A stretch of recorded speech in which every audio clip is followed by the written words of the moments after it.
It's incredible to win awards, period, but I think from a community of content marketers, it just means that much more. Special, very special to win a content marketing award because this is a community of our peers across industries. It's content experts, judging the best content programs is so much more special than just, a general marketing award. And there's other awards that have a category for content or something like that, but the trade craft of doing content marketing well, it's so nuanced, it's so deep, and the content marketing awards really recognize every aspect of it. So there's categories for research, for strategy, for design, for storytelling, and so being able to have awards that feel like the representative of the work that we're doing is really great for us. Being able to accept this award on behalf of our peers is really humbling and thrilling at the same time. So to win this award is pretty special.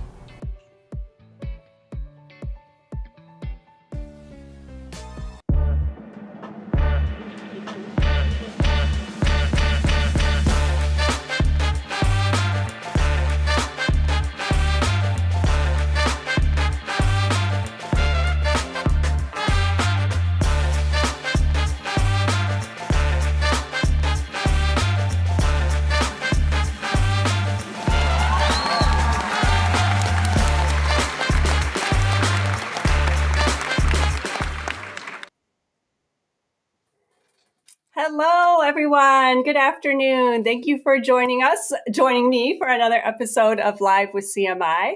I'm flying solo today, just like the old days. But it's so great for all of you to be joining us today. Excuse me. So today, AI is coming for us all. Kidding, but not kidding. I know we are all struggling with AI and how we can stand out, be relevant, especially in this world of dull. We're oversaturated with content, AI-dominated content. Well, today, hopefully, we have some inspiration for you to stand out. Today, we're super excited to have the one and only marketing guru, best-selling author, keynote speaker, Mark Schaefer, will join us in a couple of minutes to talk about the need for marketers to be audacious in this new AI-dominated world that we find ourselves in. But before we get to that, we want to remind you, as always, that this live stream is brought to you by the Content Marketing Institute. If you don't know who we are the leading training and education organization for, you guessed it, all things content and marketing. So you can head on over to contentmarketinginstitute.com and find all kinds of great resources over there as well, daily articles, etc. So as you join us today, you know the drill by now. Give us a virtual wave. Let us know where you're joining us from. We really want to hear from all of you. It makes for a more engaging live stream when we do. So if you have a question for Mark as we go along or a comment, please feel free to drop it down in the comment section and we will try to get to it as best we can.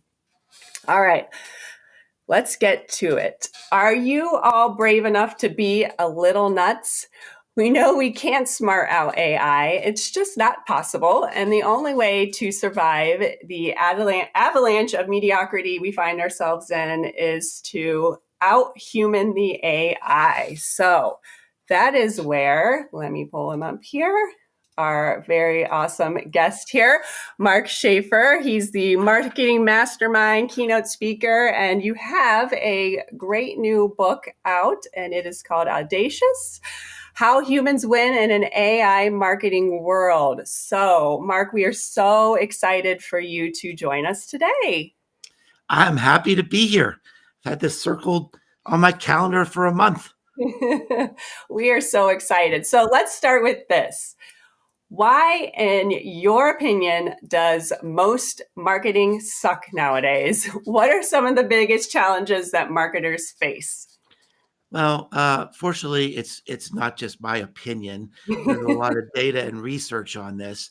And one of my favorite stories in the book is there's a research company in the UK that looked at the human emotional reaction to 60,000 advertising and marketing campaigns, B2B and B2C.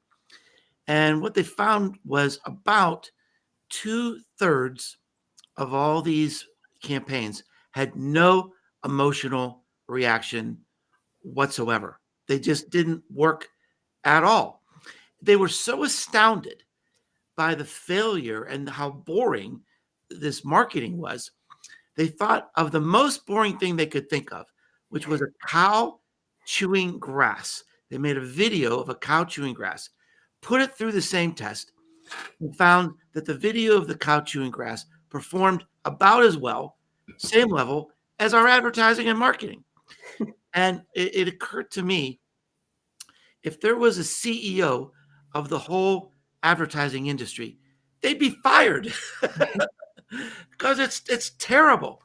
So, and I get into the book why, and I think the main idea I've come to believe is that we've got lots of people out there that want to do better. They want to be bold, but there's this like infrastructure that rewards boring. We don't want to upset a customer. We don't want to upset, someone in our company. We want to get something approved through the legal department. So we make it as boring as possible. In many industries, boring has just been sort of normalized.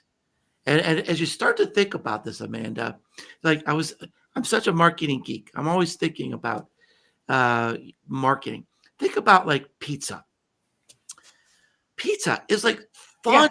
Yeah. Fun. It's fun. It's exciting. Lots of everybody loves pizza, especially young people. They like pizza. What's the most like audacious pizza marketing we've seen? Nobody out pizzas the Hut. What does that even mean? I mean, there's so much opportunity for disruption. It's just so boring. It blows my mind. Boring, and you kind of talk about how they're desperate, right? A lot of times marketers are desperate with the different things, the pop-ups, whatever they're trying to do that's not working, clearly. Yeah. Well, it's a difficult world. I've been around, let's just say a few decades. And, I could say with some authority that this is the most difficult time it has ever been to be in marketing. I mean, what are we trying to do? Every person watching us today or listening in, they have one goal. They want to be seen. They want to be heard. They want to be discovered. And, now we have this oversaturation of content. Many years I called this content shock when I first, met you, I think. We've been circling each other for a long time. And today it's even worse. Amazon Web Services came out with a statistic saying that they believe about more than 50% of all the content on the web today has been generated by AI. And so it's like already. So it's just like created. Well, because it never gets tired. It just keeps on pumping it out, right? And so, my whole career, I've been studying and researching and writing about how do we become the signal against the noise. And it's become more difficult than ever because there's more noise than ever. And that's why I wrote this book. That's what Debbie says. Debbie says too much noise with ever decreasing attention spans. Well, I'll disagree a bit on that. And here's why. How many times have you binged a TV show on Netflix? We know kids will stay up all night playing video games. They have long attention spans. Our content has a short, interesting span. That's the problem. I mean, the attention spans really haven't changed if you earn it, if you're worthy of it. If you give someone great content, they'll spend hours and hours and hours with it. And that's part of the challenge is that, think about the content you love to share. There's probably some entertainment value to it. It makes us go, wow.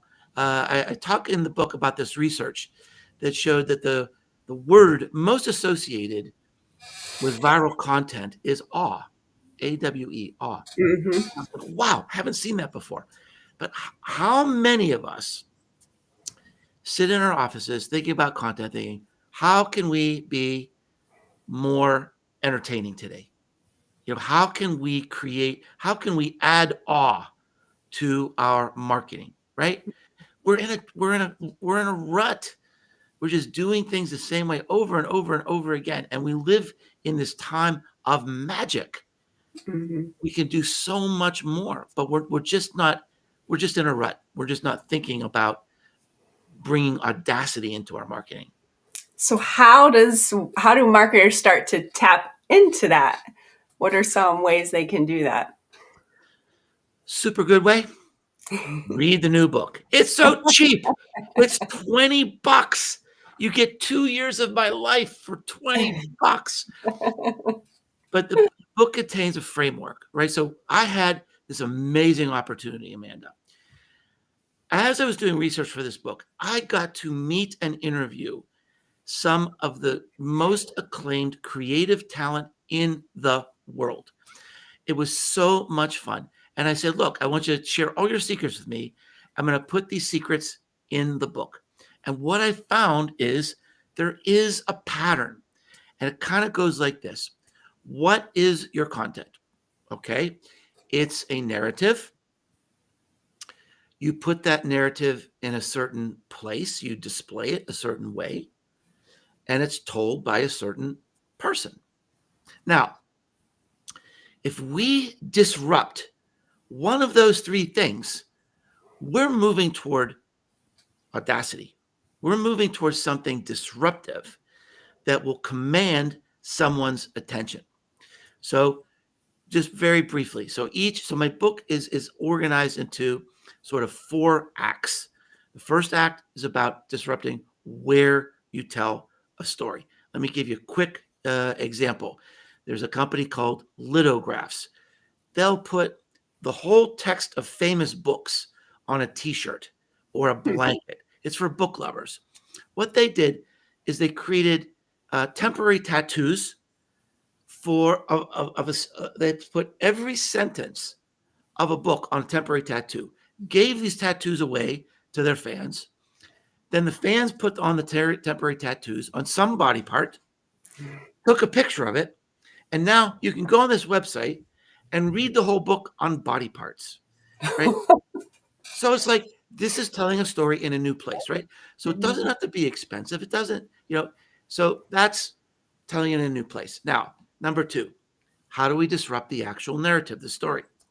Well, there's a lot of ideas. There's hundreds of ideas in the book, but one of the big ones is breaking taboos, breaking norms, breaking bad rules for good reasons.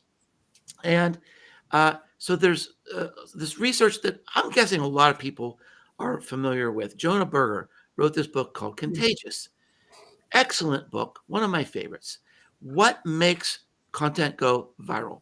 And he said it's the content that creates a high emotional impact, something that creates joy or awe, but also something that creates anxiety or fear.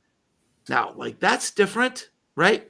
But we're already starting to see this show up. Look at Liquid Death. Liquid Death here's the number 1 rule I learned in marketing class. Never associate your product with death. So they're flipping the script, right? They're flipping the script. They're starting with wrong. I encourage anybody who's not familiar with this brand, go to YouTube and Google, or you search for some of their ads. It'll make your jaw drop. Their brand symbol, their mascot, is a guy called Mr. Murder.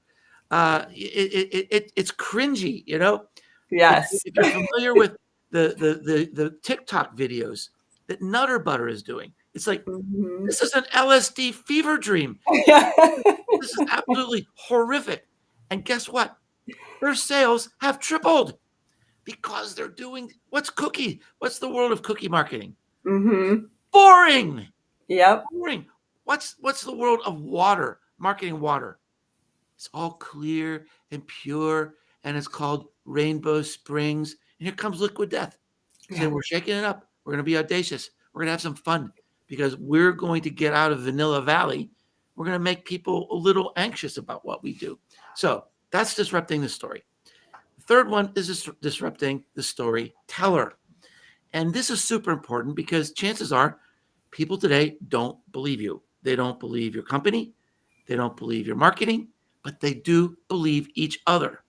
So the greatest success, the marketing mindset today has to be creating content that's so cool, so worthy, so conversational that people can't wait to share it, that people can't wait to tell it to others, because that's how sales happen. That's Mhm. what we believe. And there's lots of ideas. In fact, there's really good, solid, like math in there about how this really works. Mhm. That I think is really valuable. And I'll give you a quick example of just of kind of disrupting who tells the story. So whenever you flashed up the picture of my book, which is, it's right there, there's a QR code on the cover. What the heck is that? If you hover over the book, hover over the QR code, we uploaded the book to AI, and AI created abstract images. Oh, there you go, based Mhm. on stories in the book. So as you hover over the cover changes continuously. It's an infinity cover, first in the world, but I'm using the cover of the book to tell a story. Mhm. And what did it cost me? Almost nothing, right? I mean, we spent some time on the technology, but QR codes are basically free, right? And so again, it's like, that's audacious. This people will talk about my book because the cover keeps changing. Mhm. Yes. Apora says, agreed, high emotional impact is the key. I can't see your name on here. LinkedIn user. Absolutely, stories win. And what you said about death, Jennifer says, unless your product is caskets, then you would talk about death. And maybe you talk about something else. I don't know. Yeah. We are here with Mark Schaefer, best-selling author of the new book, Audacious. So you talked about this. You talked to some really smart, creative people for this book. And, they were behind some really, really amazing stunts. So what are some of the biggest ways for marketers to kind of foster this creativity on their teams? Like, okay, yeah, we want to do all this stuff. What does successful marketing teams have that, allows them to come up with some of these breakthrough ideas? What do you kind of need in place there? That's a great question, because the biggest constraint to marketing and creativity is not money, and it's not resources, it's fear. It really is. It's the fear of trying something different. It's a fear of maybe losing your job, or fear of being, humiliated or something like that. And especially when we get into the advertising world, there's sort of a whole scaffolding in place where we have these advertising relationships with the customers, and there's this game that goes on where, we make these pitches, and we don't want to upset the client. So one of the themes at the end of the book, I have a chapter called "The Most Important Chapter in the Book," because through the whole book, I give all these inspiring ideas and stories about how to be bold and how to be audacious and how to push the boundaries. And then by the end of the book, you're thinking, okay, I get it. I really want to do that, but how do I do it without getting fired? And that's what this chapter is about. And so it examines the cultural impact of creativity from three different perspectives. One, I'm the owner of the business. How do I create a culture that pushes down fear? How do I create a culture where we will protect, crazy ideas or dangerous ideas? So as a leader, that the only person that could create the culture in a company is the person at the top with the strategy and the budget. Now, number two, what if you belong to this company and you're just an employee and you can't really impact the culture? Here we get into this idea of doing experiments, doing pilots, taking a risk, building in some quick wins and sort of proving yourself. And that is not only a strategy to build a company, it's a way to build careers. There's some really cool examples. Then the third perspective is you're a freelancer. How, you're full of these ideas, but your company is, ma, ma, ma, ma. It's like, the mother's voice in Charlie Brown. Wow, Yeah. wow. So like, how do you make the change? And so it talks about how do we, take risks. I interview a freelance creative director who's basically made a career out of, taking bold risks with her clients. And so there's sort of a framework at the end of the book to do that. But it all gets down to fear. Yeah. Yeah. Yeah, absolutely. Especially in the environment we are today. I want to talk a little bit about this idea of communal experiences. Oh, yeah. And yeah, you say it's not just about this, I loved, about knowing the customer, but helping them know each other. And you talk about this college student, which totally like blew my mind, who says, they have so many consumer content options, but their generation has almost no shared cultural experiences. I was talking to someone about this the other day. I was like, I've been thinking about that, and I really think that there's an opportunity personally here for people to build community Yeah. in this day and age. So, what are your thoughts on just the importance, the power, the opportunity here for marketers? Yeah, I'm glad you brought this specific one up. I think this is one of the most powerful ideas in the book. I mentioned a little earlier this idea of awe. And I was always stuck on this. Like, what does that mean for like blogging or podcasting? Like, how do we bring awe into our work? And then I read this book called Awe, written a couple years ago by this social psychologist, and he introduced this idea of everyday awe. Yes, you feel awe at the Grand Canyon. Yes, you feel awe when you're holding a new baby. But awe can be created through something called collective effervescence. It goes like this. Let's say you're listening to your favorite artist, musician over your earbuds. That's what most people do today. And it might be fun. It might be pleasant. Now, think about listening to that same song at a concert with your friends. And you're so excited and you're singing and you're dancing and you're jumping around. And that is awe, right? So bringing people together in a meaningful way creates this emotional contagion of awe. And that is one of the most powerful things, where we're not just telling people about our brand. They're experiencing it. They're learning it. They're part of it. I gave an example in the book about this like drone show where I was experiencing this awe with my friends, and we weren't seeing an ad. We were inside an ad. We were immersed in an ad in a way that I'll never forget. Made it into the book, right? So we live in this world that is lonely and isolated, and they're binging their favorite TV shows and movies and music and podcasts all by themselves. And they're missing these shared experiences. And it's an opportunity for businesses and marketers. Let's bring people together for these shared experiences that they're missing. And that awe, that love, that joy transfers to our brand. Yeah, I don't know. I've had several conversations. I just think there aren't a lot of people doing it at all. So there's such a huge opportunity. And I think people really are looking for that, maybe whether or not they realize it, but they Yeah. are. And it doesn't have to be big. It doesn't have to be bold. It doesn't have to be even expensive. I have an example where a friend of mine was working for a nonprofit, and she would bring donors into like these discussion groups about things that they love. And then they would come every month and they would get to know each other and they'd become friends and they'd have these wonderful debates together.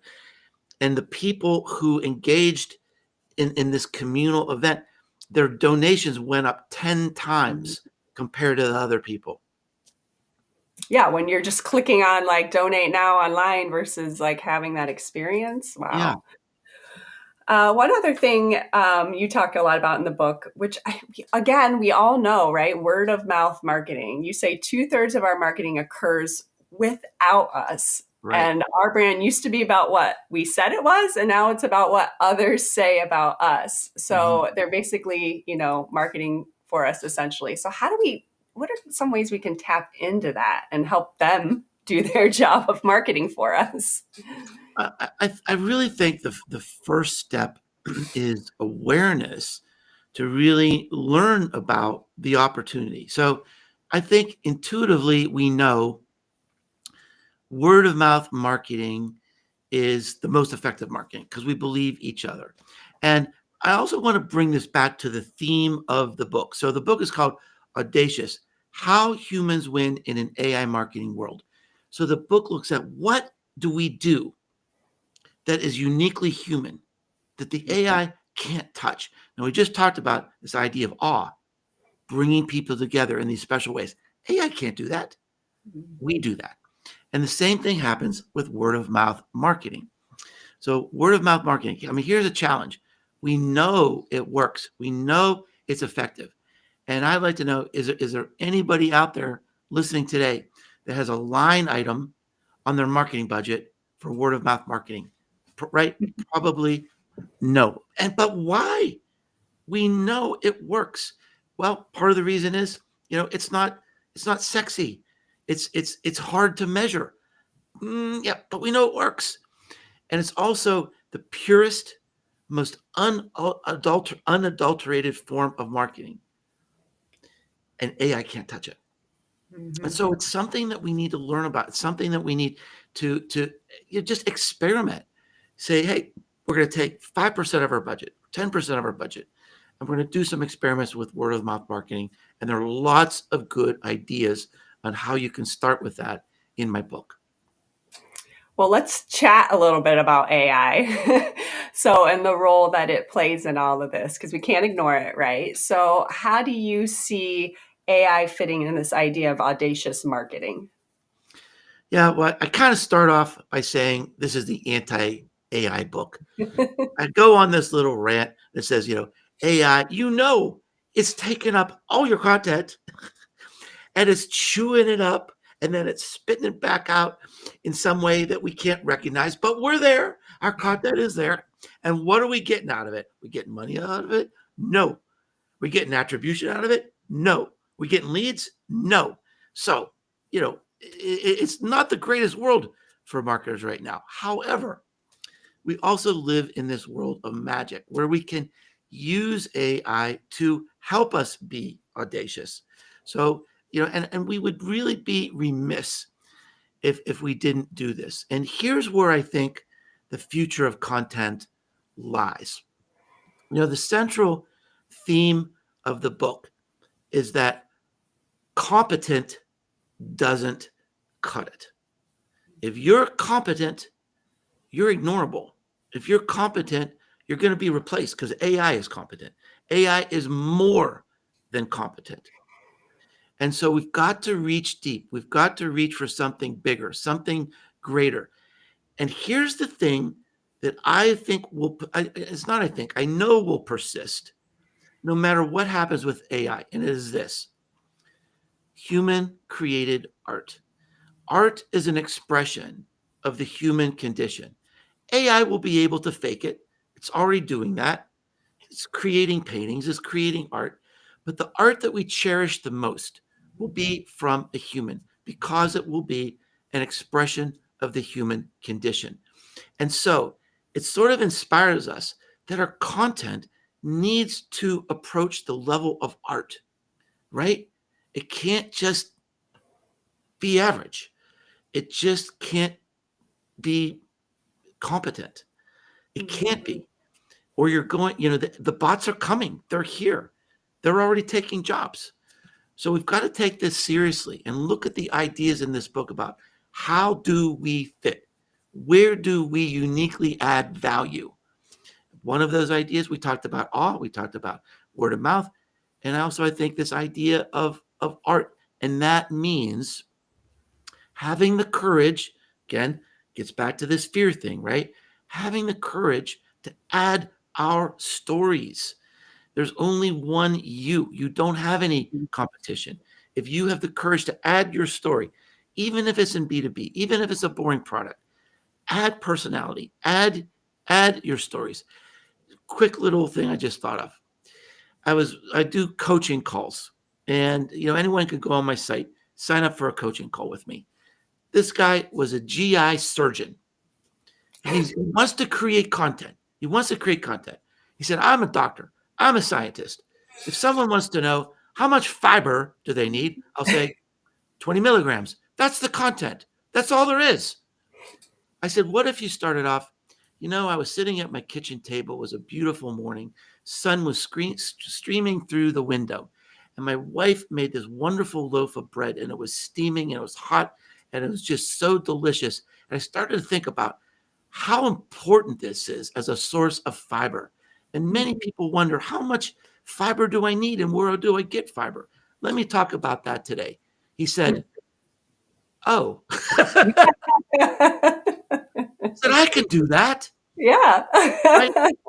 And that makes the difference because he's creating a little piece of art.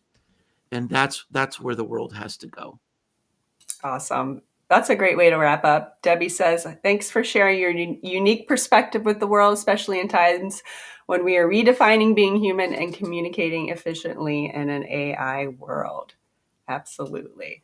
So again, the book Audacious, Mark, How Humans Win in an AI Marketing World. How can people find it? Website? Well, my website is Businesses Grow. You don't have to remember my name, let alone how to spell it.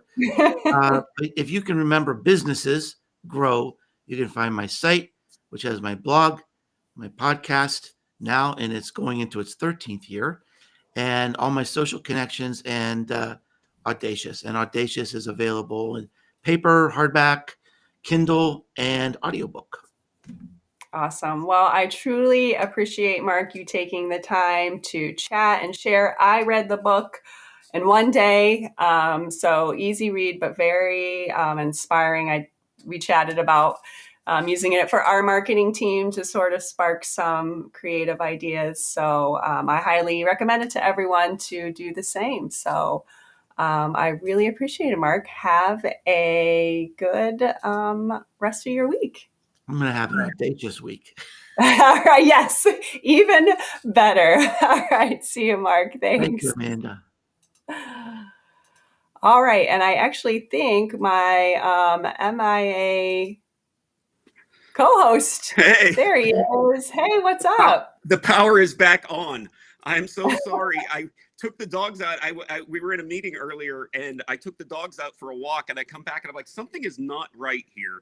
And the whole house is dead, and I'm like, this is not good. I texted you, but you were already on the call. I'm like, oh, no, because it started a little early, you said. So I'm like, oh, so I've been like fighting with the electric company trying to get to that. Oh, no. But just about, I caught the last half of Mark's interviews backstage here. It was fantastic. I apologize for that. I'm like hoping that it stays on, so I can be part of if you go dark again, we'll know why, right? Yeah, because it's like brownout. Like every now and again, like I'm sitting here, like I'm watching Mark's thing, and it would freeze up, and I'm like, so, all right, well, let's do this last segment here. Before we go today, we want to tell you a bit more about one of our favorite things that we do here at CMI, and that is the Content Marketing Awards, right, JK? Oh, that's right. It's the largest and longest running international content marketing awards program, recognizing the best in strategy, content creation, and visual and audio storytelling. Every year, we love to award the best and brightest in content marketing. We have such a great time putting this on, and there has been some just absolute fantastic work, both from submissions and from our winners. It is just a wonderful program. That's right. And we are officially open for entries for the 2025 awards. And we thought it might be helpful to hear from one of our judges about what they actually look for in a winning entry. So we chatted with our good friend, Andy Robinson, who has over 15 years experience in content strategy and marketing. She's a fractional chief content officer, runs her own consultancy, and she's the author of the book Content Puzzle. And besides all that, she's a content marketing award judge. So she shared some tips with us for those who are thinking about entering. Let's take a listen. All right, Andy, from your experience judging the Content Marketing Awards, what separates a good entry from a truly great one? I think uniqueness is a big one for me. We're looking at a lot of different entries in these categories, and something that will stand out and really be something that we haven't seen before that can help show that you've given information that will help your customers solve a unique problem or give them unique information. I think uniqueness is a big one for me. With all of the entries, what's one common mistake you see in the submissions that come in? And like, how can entrants avoid making that mistake? The biggest one for me is not being complete enough and not adhering to the requirements of the category. So if you don't answer all of the questions or you don't give enough information for us to properly, review the submission, then it's really hard for us to provide feedback. And I like to give feedback on the submission. So if people want to submit the next year, they have some feedback in that regard. But yeah, just making sure that your submission is complete and you have all of the information that we can use to accurately judge your submission against the other submissions. I think this one is important for people to understand, or maybe they want to know, is how important is it to show the actual measurable results versus their creative execution of the project? There needs to be a balance of both. Creative is great for showing us from a visual perspective how your content, how your campaign aligns to your goals. But without having the measurable results, we can't tell if your campaign was actually a success. You can have the greatest content in the world, but if it doesn't support your goals of your campaign, then was it really a great campaign? Speaking of great campaigns, and let's talk about past entries. Like, what was maybe a past winning entry that really stood out to you, and why did it stand out?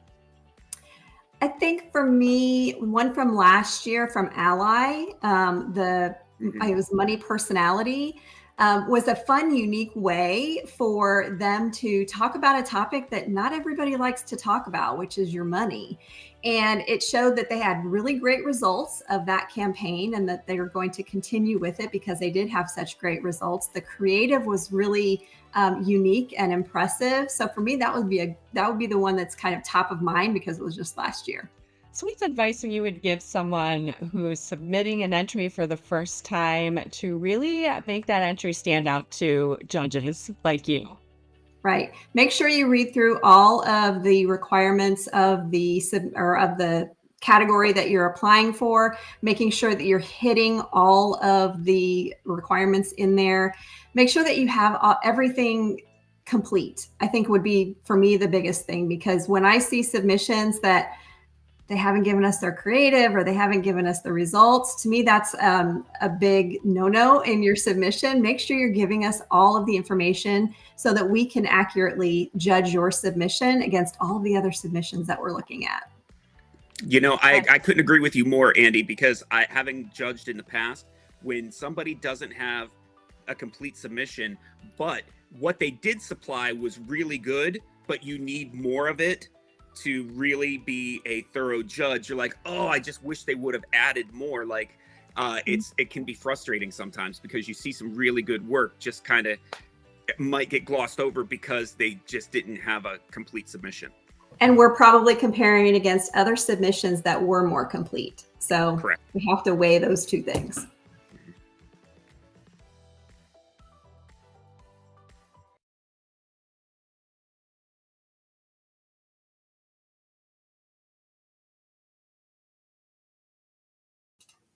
All right, I guess I have to unmute us. We're having a day here. We are. Content Marketing Awards are officially open for entries. Like I said, we really, really love to see all the great work you did. If you late nights, all that sweat, the tears for all your work, why don't you submit it so you can be rewarded for all of your hard work? All right, so I think that is all we have for today, JK. Well, thank you so much for holding down the fort for me while I was sitting in the darkness. No problem at all. So JK will be back next month, and At least we hope so, right? I'm buying a generator. Yeah, exactly. All right, everyone. Thank you all for joining us. Thanks, Mark, for his great insight. And we, as always, will see everyone back here next month. Until That's right. then, we will see you. Bye.